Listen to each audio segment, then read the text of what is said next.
तमाम अहबाब मोहब्बत और ज़ौक़ से रोशन कर लें। अल्लाहुम्मा सल्लि अला मुहम्मद व अला आलि मुहम्मद कमा सल्लैता अला इब्राहीम व अला आलि इब्राहीम इन्नका हमीदुम मजीद। अल्लाहुम्मा बारिक अला मुहम्मद व अला आलि मुहम्मद कमा बारकता अला इब्राहीम व अला आलि इब्राहीम इन्नका हमीदुम मजीद। मेरे वाजिबुल एहतराम मुअज़्ज़ज़ सामीन किराम, आज ज़िलक़अदा की 25 तारीख है। आज से 5 दिन बाद या 4 दिन के बाद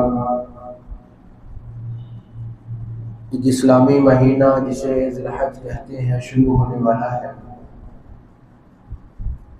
यानी आइंदा जुमे से पहले पहले वो महीना शुरू हो चुका होगा।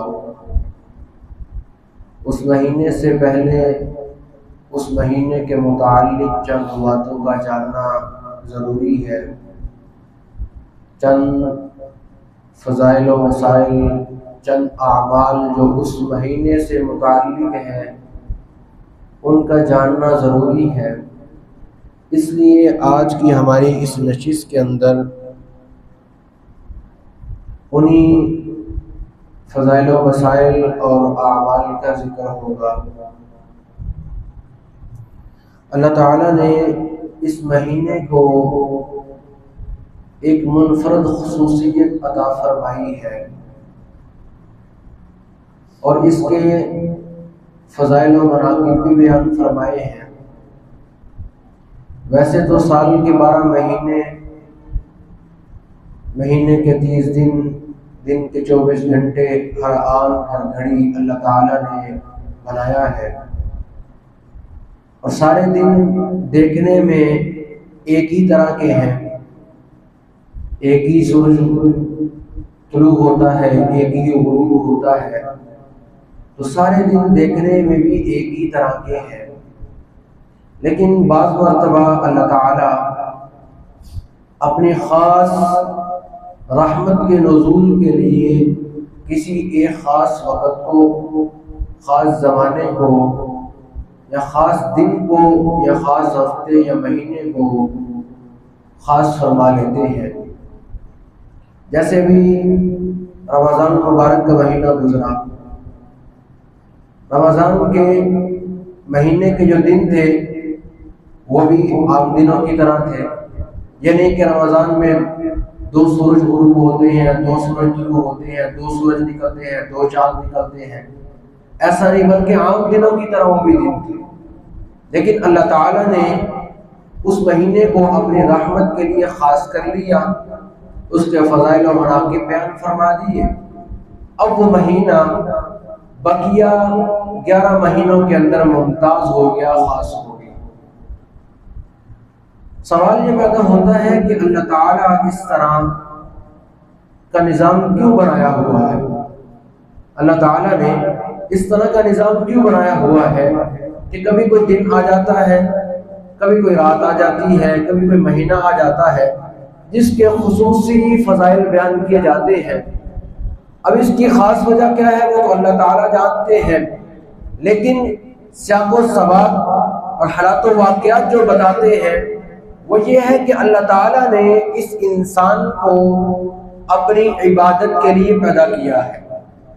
वमा खलक़तुल जिन्न वल इंसा इल्ला लियअबुदून, वजह हसर, इल्ला वजह हसर के लिए आता है।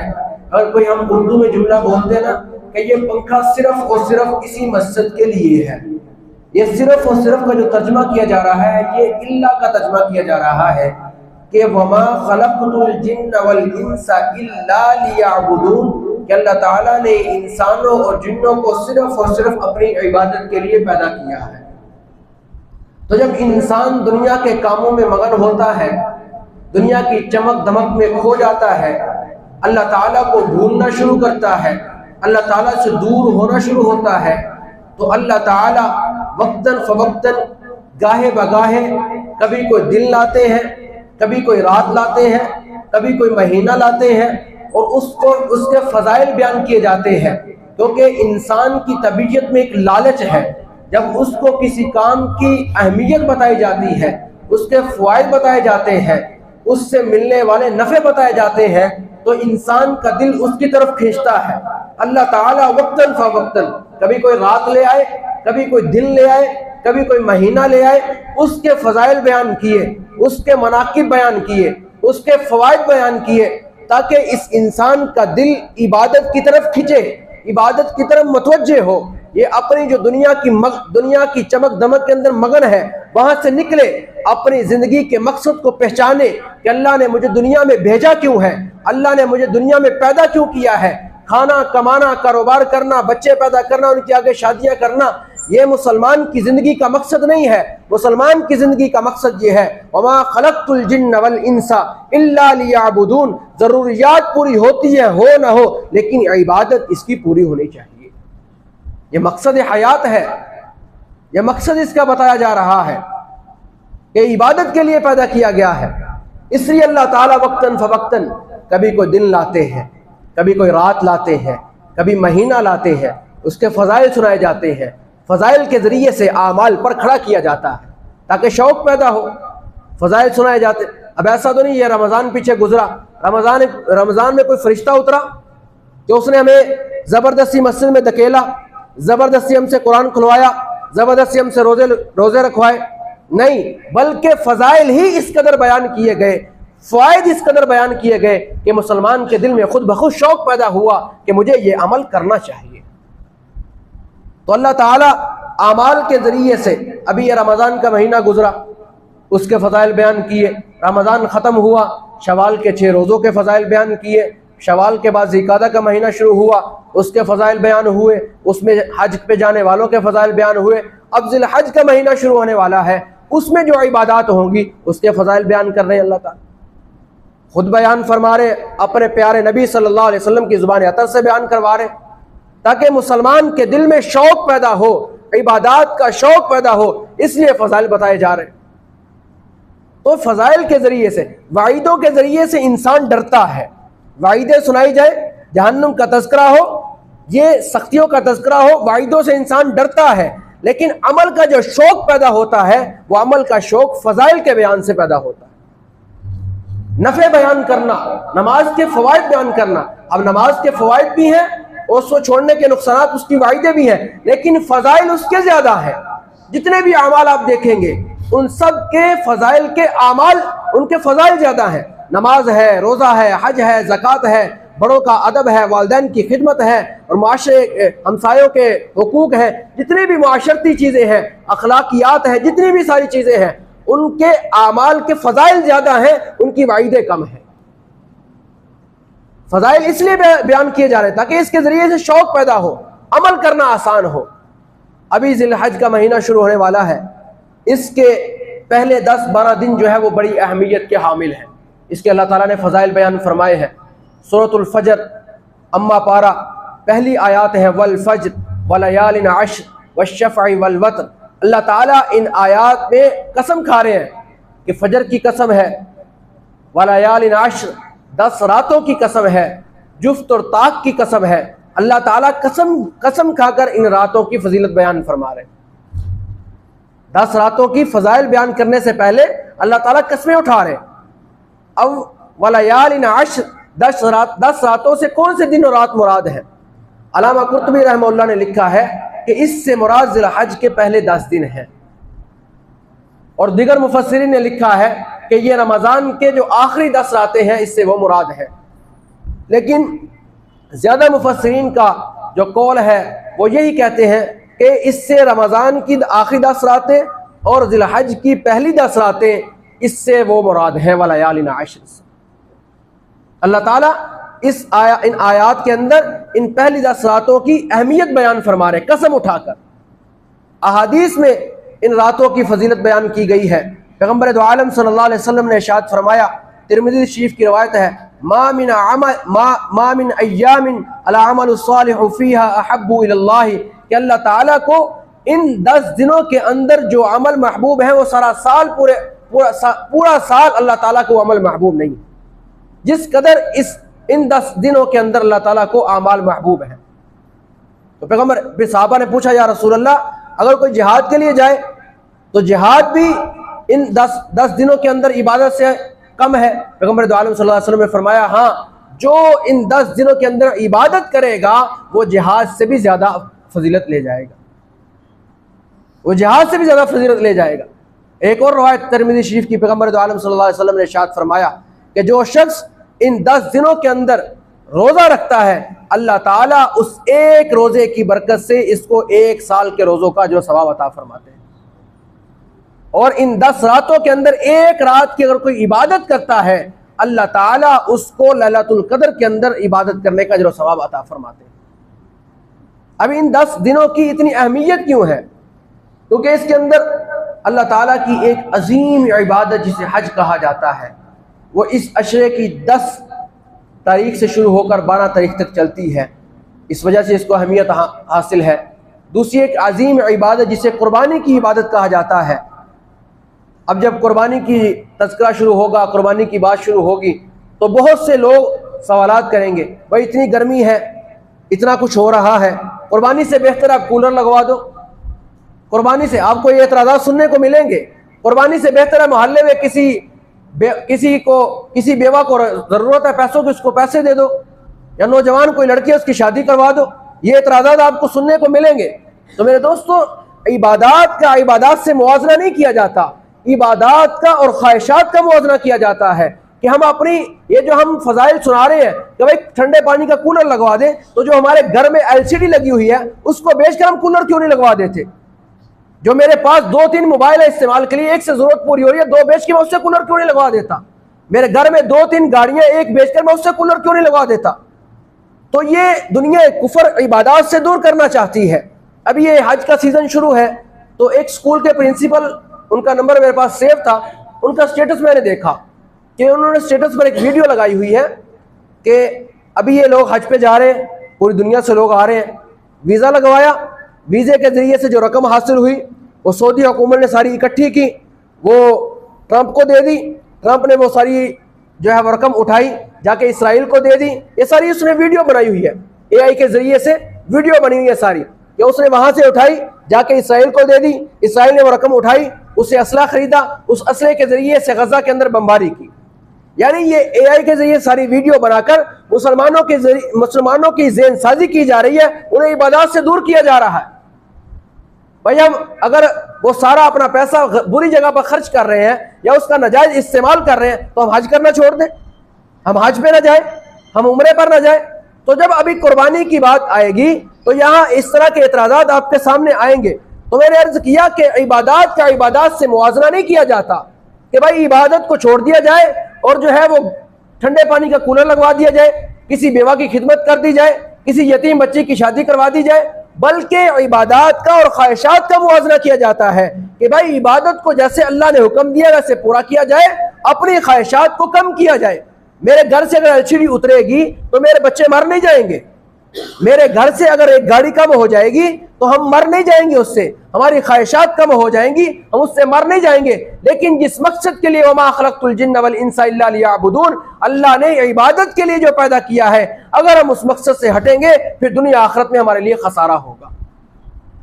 आज जो उम्मत परेशान है, आज जो उम्मत परेशान है, हर जगह उम्मत में जो हालात हैं, उसकी बुनियादी वजह यह है कि उम्मत अपने मकसद हयात से हटी हुई है।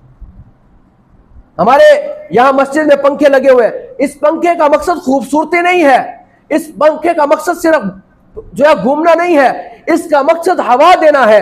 जब ये हवा नहीं देगा हम इसे उतारेंगे, कबाड़ के हवाले कर देंगे।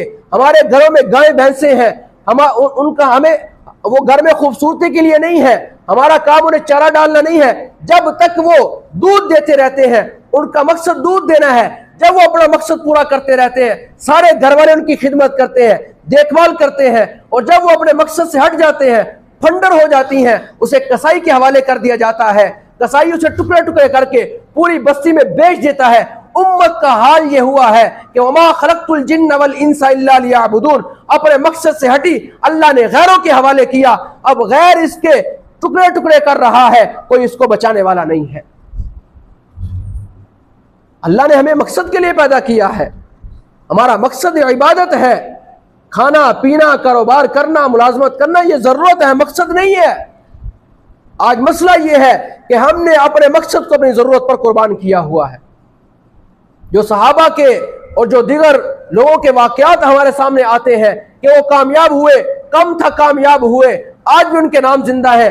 उसकी बुनियादी वजह यह थी कि उन्होंने अपने जिंदगी के मकसद को आगे रखा, अपनी जरूरियात जिंदगी को पीछे रखा, अपने मकसद को कुर्बान होने नहीं दिया। आज जो हम परेशान हैं, इस वजह से परेशान हैं कि हमने अपने मकसद को जो है वो कुर्बान किया हुआ, अपनी जरूरियात के पीछे दौड़ लगा रहे। तो मेरे दोस्तों, अल्लाह ताला ये कभी दिन लाकर, कभी रातें लाकर, कभी महीने लाकर, उनके फजाइल सुनाकर हमें इबादत की तरफ वापस लाना चाहते हैं, आमाल की तरफ वापस लाना चाहते हैं। पैगम्बर दो आलम सल्लल्लाहु अलैहि वसल्लम की तालीमात भी यही है कि पैगम्बर दो आलम सल्लल्लाहु अलैहि वसल्लम ने हमेशा उम्मत को आमाल पे खड़ा किया है, माल पे खड़ा नहीं किया कि माल होगा तो तुम कामयाब होगे, माल होगा तो तुम्हें उम्मतों पर फौकियत मिलेगी, माल होगा तो तुम्हें जन्नत मिलेगी, माल होगा तो तुम्हारी कब्र अच्छी होगी। बल्कि पैगम्बर दो आलम सल्लल्लाहु अलैहि वसल्लम ने हमेशा आमाल की दावत दी है। अपनी सगी बेटी हज़रत अली ने भेजा, जाओ अब्बा के पास, कुछ कनीज और बांदिया, कुछ गुलाम आया, जाओ कोई गुलाम ले लो ताकि घर में कामकाज में कुछ मुआमलत हो जाए। गई, बात ना कर सकी, वापस आ गई। पैगम्बर दो आलम सल्लल्लाहु अलैहि वसल्लम घर पहुंचे, फरमाया बेटी आई थी, क्या वजह थी? कहा अली ने भेजा था कि आपके पास कुछ गुलाम आए हैं, गुलाम लेने के लिए हाजिर हुई थी। पैगम्बर दो आलम सल्लल्लाहु अलैहि वसल्लम ने फरमाया मैं गुलाम और बांदियों से बेहतर तुम्हें कोई चीज ना बता दूं? मैंने फरमाया जरूर बताइए अब्बा जी। फरमाया जब तुम काम से थक जाओ तो 33 दफा सुभान अल्लाह, 33 दफा अल्हम्दुलिल्लाह, 34 दफा अल्लाह अकबर कहकर अपने जिस्म पर दम कर लेना, अल्लाह सारे दिन की थकावट को तुम्हें खत्म कर देगा। पैगम्बर दो आलम सल्लल्लाहु अलैहि वसल्लम ने उम्मत को अमाल की तरफ लाया है, माल की तरफ नहीं लाया। अमाल होगा तो मेरे दोस्तों हमारी जिंदगी बनेगी, अमाल होंगे तो हमारी आखिरत बनेगी, अमाल होंगे हमारी कब्र बनेगी, अमाल होंगे तो हमें उम्मत पर फौकतें मिलेगी। माल के ज्यादा होने से हमें इज्जत नहीं मिल सकती, ये अल्लाह का वादा है इस उम्मत के साथ। माल के जरिए से उन्हीं को इज्जत मिलेगी जिनके लिए दुनिया जन्नत है, हमारे लिए दुनिया जन्नत नहीं है। तो मैं अर्ज कर रहा था, अल्लाह ताला ने जिलहज के पहले अशरे के फजाइल और मनाकिब बयान फरमा के उम्मत को अमाल की तरफ बुलाया है। इस महीने के अंदर 9 यौम अरफा, 9 जिलहज का एक रोज़ा आएगा। पैगम्बर दो आलम सल्लल्लाहु अलैहि वसल्लम ने फरमाया कि जो शख्स मुकम्मल रोज़े, एक रोज़ा 1 साल के बराबर, लेकिन 9 जिलहज का जो रोज़ा है, अब यहाँ पर भी एतराज़ होता है कि भाई 9 जिलहज जो यौम अरफा है वो हम सऊदिया वालों के साथ करेंगे या अपने मुल्क के एतबार से करेंगे? हम जहाँ रह रहे हैं वहाँ के एतबार से हम देखेंगे कि कि आज हमारा योम अरफा 9 ज़िलहज कौन सा बनता है, हम उनके साथ नहीं देखेंगे। तो 9 ज़िलहज के रोज़े की फजीलत पैगंबर दो आलम सल्लल्लाहु अलैहि वसल्लम ने फरमाई कि जो शख्स 9 ज़िलहज का योम अरफा का रोज़ा रखेगा, अल्लाह ताला उसको पूरे साल के रोज़ों के बराबर सवाब अता फरमाएंगे और उसकी ज़िंदगी के 1 साल के पिछले और 1 साल के अगले गुनाहों को माफ़ फरमा देंगे। तो अल्लाह ताला, और अभी ये रमज़ान, ये दूसरे जुमे से पहले पहले ये महीना शुरू हो जाएगा, तो इससे पहले मसाइल है कि जो कुर्बानी करना चाहते हैं उनके लिए ये मुस्तहब अमल है, वाजिब अमल नहीं है, ज़रूरी अमल नहीं है, मुस्तहब अमल है। अगर आप कर लेंगे तो सवाब होगा, नहीं करेंगे तो पूछ गुछ नहीं होगी। कुर्बानी करना चाहते हैं तो बाल ना कटवाएं चांद देखने के बाद, चांद देखने से पहले पहले बाल कटवा लें, नाखून कटवा लें, चांद देखने के बाद बाल ना कटवाएं। जब कुर्बानी करें, आप कुर्बानी पहले दिन कर रहे हैं, आप कुर्बानी दूसरे दिन कर रहे हैं, आप कुर्बानी तीसरे दिन कर रहे हैं, फिर आपके लिए लाजिम है कि उस वक्त आप बाल और नाखून उस वक्त काटें जब आपकी कुर्बानी हो जाए। तो कुर्बानी वाजिब किस पर है, ये भी सवाल होता है, कुर्बानी वाजिब किस पर है? कुर्बानी हर उस शख्स पर वाजिब है जो सदका फितर देने का अहल है। सदका फितर देने का अहल कौन है? जो ज़कात देने का अहल है। ज़कात और सदका फितर में सिर्फ इतना फ़र्क है कि ज़कात के लिए ज़रूरी है कि जो माल आपके पास मौजूद है उस पर पूरा साल गुजर चुका हो। सदका फितर के लिए ज़रूरी नहीं है, बल्कि आपके पास 7.5 तोला सोना या 52.5 तोला चांदी की रकम आपके पास मौजूद है तो आपके ऊपर कुर्बानी वाजिब है, आप कुर्बानी आपके लिए ज़रूरी है। तो पैगंबर दो आलम सल्लल्लाहु अलैहि वसल्लम ने जो कुर्बानी नहीं करता उसके लिए बड़ी सख्त वाइद फरमाई है कि वो हमारी ईदगाहों की तरफ ना आए, जो कुर्बानी कर सकता हो और कुर्बानी ना करे। इसके अंदर और बहुत से मसाइल हैं, इज्तिमाई कुर्बानी के हवाले से और इसी तरह इनफरादी कुर्बानी के हवाले से और उधार